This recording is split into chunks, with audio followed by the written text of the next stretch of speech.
Assalamualaikum warahmatullahi wabarakatuh. Saya Isna Zulhad. Pada video saya kali ini, saya akan mempresentasikan atau menjelaskan materi atau semua materi yang telah dipelajari di semester ini, mata kuliah manajemen pengetahuan. Baiklah, masuk ke materi yang pertama. Materi yang pertama itu tentang konsep manajemen pengetahuan. Pada konsep manajemen pengetahuan ini, kita akan mengenal 3 istilah, yaitu data, informasi, dan pengetahuan. Yang pertama, data. Data adalah fakta atau angka yang tidak berkonteks tetapi bersifat objektif. Sedangkan yang kedua, informasi. Informasi adalah data yang telah diolah sehingga memiliki arti. Dan yang terakhir, yaitu pengetahuan. Pengetahuan adalah hasil pengalaman seseorang atau ide-ide atau pemikiran seseorang tentang sesuatu. Ketika seseorang telah mencapai atau telah memiliki banyak pengetahuan, tahapan pemikirannya telah mendalam, maka akan lahirlah istilah wisdom, yaitu kebijaksanaan. Selanjutnya tentang perbedaan antara data, informasi, dan pengetahuan. Data adalah hasil observasi langsung, sedangkan informasi adalah data yang telah terstruktur. Dan pengetahuan tersebut adalah model yang digunakan oleh manusia untuk memahami dunia dan dapat diubah-ubah. Materi yang kedua tentang manajemen pengetahuan. Bagian pertama tentang definisi manajemen pengetahuan. Definisi manajemen pengetahuan secara umum adalah teknik untuk mengelola pengetahuan di dalam organisasi untuk menciptakan nilai dan meningkatkan kompetitif. Bagian kedua tentang tujuan manajemen pengetahuan. Tujuan manajemen pengetahuan yang saya dapat ada 4, yaitu yang pertama penghematan waktu dan biaya. Yang kedua tentang peningkatan aset pengetahuan, yang ketiga tentang kemampuan beradaptasi, dan keempat untuk meningkatkan produktivitas. Bagian ketiga tentang tahapan manajemen perkembangan manajemen pengetahuan. Ada 5 tahapan. Yang pertama, knowledge cultic atau tak sadar. Yang kedua, knowledge aware atau sadar. Yang ketiga, knowledge enable atau sudah mulai memanfaatkan manajemen pengetahuan. Yang keempat, knowledge manage, terintegrasi. Dan yang kelima, knowledge centric, terintegrasi dalam budaya. Jadi, tahapan manajemen pengetahuan ini mulai dari organisasi tersebut belum sadar dengan akan pengetahuan yang dimiliki oleh anggotanya sampai ke tahap yang terakhir, yaitu knowledge centric. Mereka terintegrasi dalam budaya yang dihasilkan dari perilaku dalam organisasi. Materi selanjutnya tentang siklus manajemen pengetahuan. Siklus manajemen pengetahuan secara umum ada 6.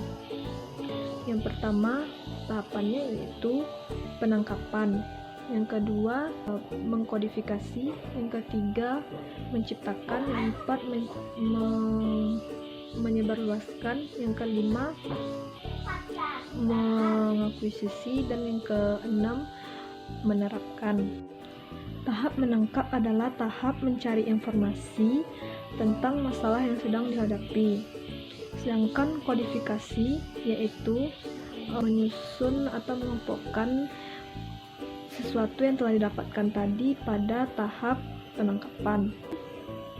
Tahap selanjutnya yaitu menciptakan atau berinovasi pengetahuan yang baru berdasarkan apa yang telah didapatkan tadi, kemudian disebarluaskan pada tahap penyebaran, mengakuisisi yaitu menilai apakah pengetahuan baru tersebut layak untuk diterapkan pada tahap penerapan manajemen pengetahuan. Materi selanjutnya tentang model manajemen pengetahuan. Sebenarnya Model manajemen pengetahuan itu sangat banyak dan juga bervariasi. Tetapi saya mengambil salah satu model dari Nonaka dan Takeuchi. Menurut Nonaka dan Takeuchi, ada 4 tahapan pada model manajemen pengetahuan, yaitu sosialisasi, yaitu tacit ke tacit. Yang kedua, eksternalisasi, tacit ke eksplisit, kombinasi eksplisit, dan yang terakhir, internalisasi, eksplisit ke tacit. Sosialisasi adalah proses pertukaran pikiran antara satu orang ke orang lain. Eksternalisasi yaitu proses pengubah bentukan atau memberi bentuk terhadap pengetahuan yang bersifat tacit pada sosialisasi tadi. Selanjutnya masuk kombinasi, yaitu menggabungkan potongan-potongan pengetahuan yang telah didapat dan dipresentasikan kepada orang kembali. Dan tahapan terakhir yaitu internalisasi. Ketika pengetahuan baru tadi sampai kepada seorang, maka pengetahuan tersebut akan menjadi mental baru bagi mereka dan menjadi pengetahuan tacit kembali. Materi selanjutnya yaitu tentang penangkapan dan kodifikasi manajemen pengetahuan. Penangkapan pengetahuan yaitu penangkapan pengetahuan tacit dapat diperoleh melalui observasi langsung atau wawancara, atau dapat dilakukan dengan roadmaps, learning histories, action learning, e-learning, dan ad hoc session. Selanjutnya, kodifikasi pengetahuan. Kalau kodifikasi pengetahuan pastilah akan berhubungan dengan pengetahuan yang sudah bersifat eksplisit. Dilakukan dengan cara pemetaan kognitif atau pohon keputusan taksonomi pengetahuan. Materi selanjutnya berkaitan tentang sharing pengetahuan.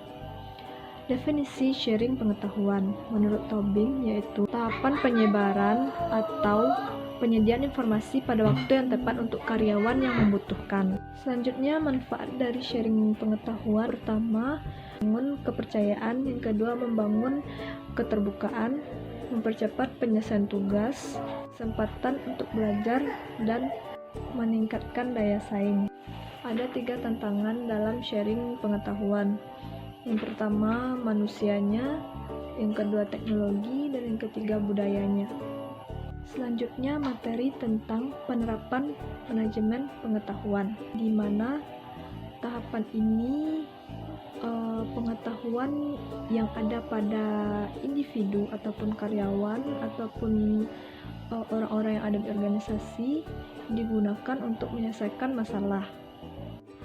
Materi selanjutnya yaitu peran manajemen pengetahuan terhadap budaya organisasi. Bagian pertama yaitu definisi budaya organisasi, yaitu pola keyakinan, nilai-nilai organisasi yang dipahami, dijiwai, diterapkan oleh organisasi tersebut sehingga memberikan arti tersendiri dan menjadi dasar perilaku dalam organisasi tersebut. Selanjutnya, proses terbentuknya budaya organisasi. Proses terbentuknya budaya organisasi yang pertama manajer puncak. Ketika manajer puncak memberikan suatu instruksi atau suatu perintah, maka dari hal tersebut akan menentukan bagaimana sikap yang akan diambil oleh para karyawan. Selanjutnya yaitu perilaku orang-orang yang ada di organisasi, yaitu bagaimana orang-orang tersebut menyikapi perintah atau instruksi dari manajer puncak, sehingga dari manajer puncak dan perilaku organisasi tersebut akan terbentuk suatu budaya. Selanjutnya, peran manajemen pengetahuan terhadap budaya organisasi yaitu untuk menjaga kekayaan budaya organisasi tersebut. Materi selanjutnya yaitu perangkat manajemen pengetahuan, yaitu teknologi yang digunakan untuk memfasilitasi komunikasi, kolaborasi, ataupun penyebaran pengetahuan. Perangkat manajemen pengetahuan terbagi 3. Yang pertama yaitu perangkat penangkapan dan penciptaan, terdiri dari perangkat penciptaan konten, data mining, blogs, dan perangkat pengolahan konten. Sedangkan perangkat berbagi dan penyebaran pengetahuan terdiri dari groupware dan kolaborasi, wikis, dan teknologi jaringan.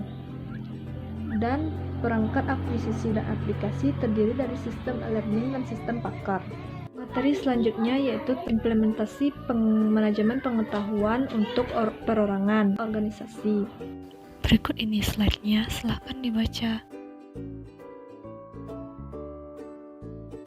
Materi selanjutnya yaitu strategi manajemen pengetahuan. Definisinya, strategi yang membimbing dan mendefinisikan bagaimana cara mengolah pengetahuan dengan baik.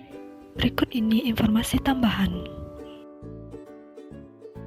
Materi selanjutnya yaitu contoh penerapan atau kegiatan manajemen pengetahuan yang ada pada perpustakaan.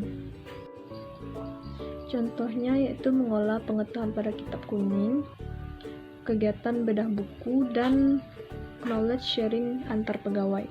Sekian dari saya. Itulah materi mata kuliah manajemen pengetahuan dari materi awal sampai materi terakhir. Mungkin dari saya sendiri banyak kesalahan dan kekilafan. Terima kasih telah menonton. Assalamualaikum warahmatullahi wabarakatuh.